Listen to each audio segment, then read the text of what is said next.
పిత పుత్ర పవిత్రాత్మ నామమున ఆమేన్. క్రీస్తునాథుని యందు మిక్కిలి ప్రేమగల ప్రియమైన సహోదరి సహోదరులారా, ఈరోజు మనము పరిశుద్ధ ఫాతిమా మాత ఉత్సవాన్ని కొనియాడుతూ ఉన్నాం. మీ అందరికీ ఫాతిమా మాత తల్లి యొక్క వందనము మరియు ఉత్సవ శుభాకాంక్షలు తెలియజేస్తున్నాం.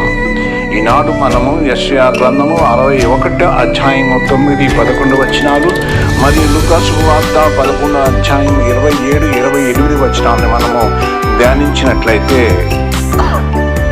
ఈ పాప కార్యాల ద్వారా క్రీస్తును చాలా మంది బాధిస్తూ ఉన్నారు.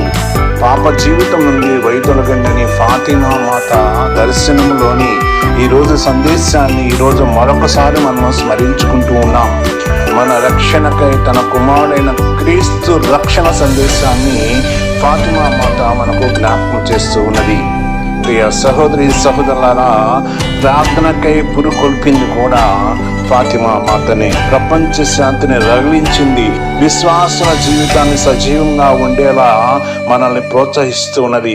ఆత్మీయంగా బలపడి మన తోటి వారిని బలపరచడం ఎంతో ఉత్తమమైనదని ఫాతిమా మాత మనకు తెలియజేస్తూ ఉన్నది. ప్రియ సహోదరి సహోదరులారా, ఫాతిమా తల్లి వందనం అంటూ ఆమె ప్రకటించిన రక్షకుని సందేశాన్ని మనం 2 చెవులు విప్పి వినాలి.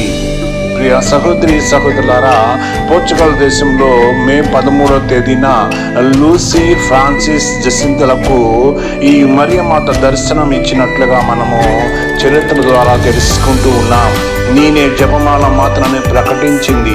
ప్రపంచ శాంతి నిమిత్తము జపము, తపము, పశ్చాత్తాప అవసరాన్ని నొక్కి చెప్పింది ఈ మరియ తల్లి. ఆనాటి ప్రజలు ఈ సందేశాన్ని విశ్వాసంతో స్వీకరించి పట్టుదలతో ప్రార్థించారు. హృదయ పరివర్తన చెంది రక్షణ చెంతకు చేరారు. నశించు ఆత్మల రక్షణకై పరితాపం పడ్డారు. ప్రభువే మనపై కనుకరించాడు.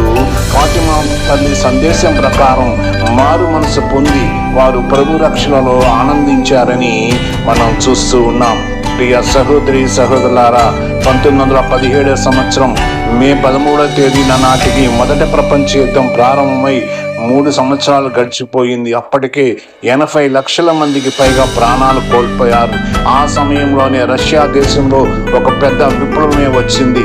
కమ్యూనిస్టుల ప్రభుత్వ పరిపాలనలోకి వచ్చింది. పాలన వలన చితికిపోయి ప్రజలలో అభద్రతాభావం పెరిగిపోయింది. జీవనోపాధిని కోల్పోతున్నారు ఆనాటి ప్రజలు. జీవితం మీద ఆశలు కోల్పోయారు. భవిష్యత్తు ఎలా ఉంటుందో కూడా ఊహించలేని స్థితిలోకి చేరారు. ఈ సమయంలోనే రక్షకుడైన యేసు తన పని తన తల్లి ద్వారా మరోసారి ప్రారంభించారు.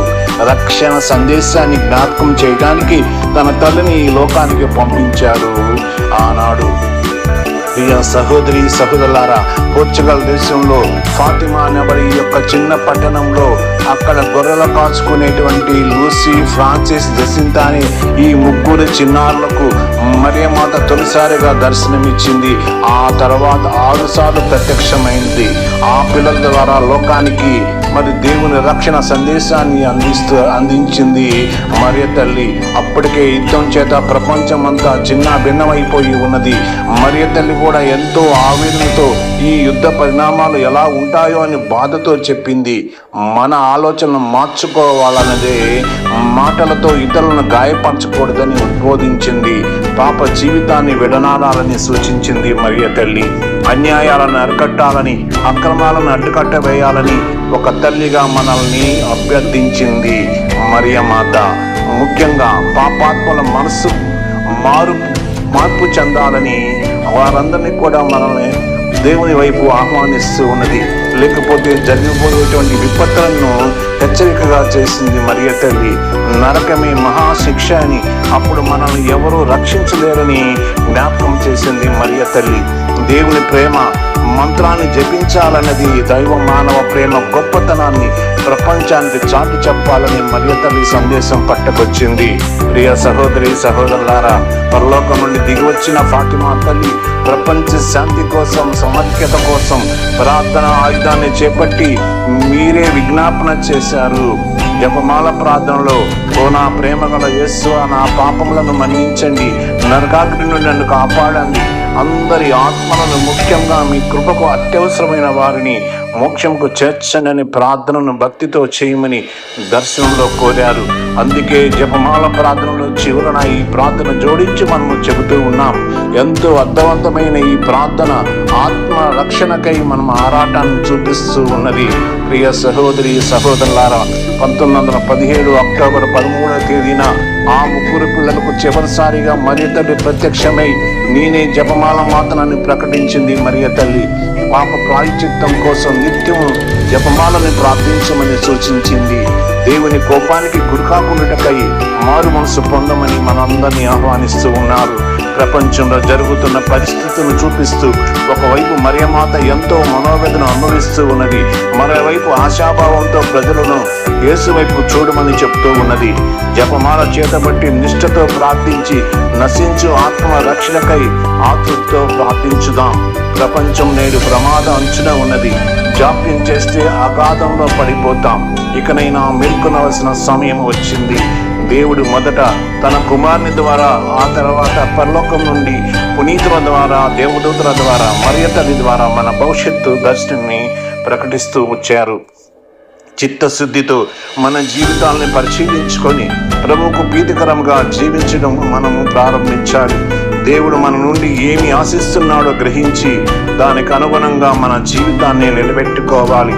అందుచేత పవిత్రాత్మతో మనకు ఆదర్శంగా ఉన్నటువంటి మరియ తల్లి, పరమ పవిత్రుడైన యేసును మనకి ఇచ్చిన మరియ తల్లి తన ప్రార్థనా సహాయాన్ని అర్థించుదాం. ఫాతిమాపురిలో చిన్నారులకు దర్శనమిచ్చిన ఓ ఫాతిమా తల్లి, మీ శాంతి సందేశాన్ని లోకమంతా ప్రకటించడానికి శాంతి దూతలను మమ్మల్ని ప్రేరేపించండి. రక్షకుని సందేశాన్ని మోస్తూ శాంతి సమాధానాలు పంచుతూ దేవుని ప్రేమ సామ్రాజ్యంలో నిర్మించుటలో మా శక్తి సామర్థ్యాలను నిస్వార్థంతో వినియోగించేలాగా మాకు సహాయం చేయండి. ఓ ఫాతిమా తల్లి, నీకు వందనం. యొక్క వాక్యం ద్వారా మనందరినీ కూడా ఆ ప్రభు పితా పుత్ర పవిత్రాత్మకు మహిమ కలుగునట్లుగా మనల్ని దీవించి కాచి కాపాడును గాక. ఆమేన్, ఆమేన్, ఆమేన్.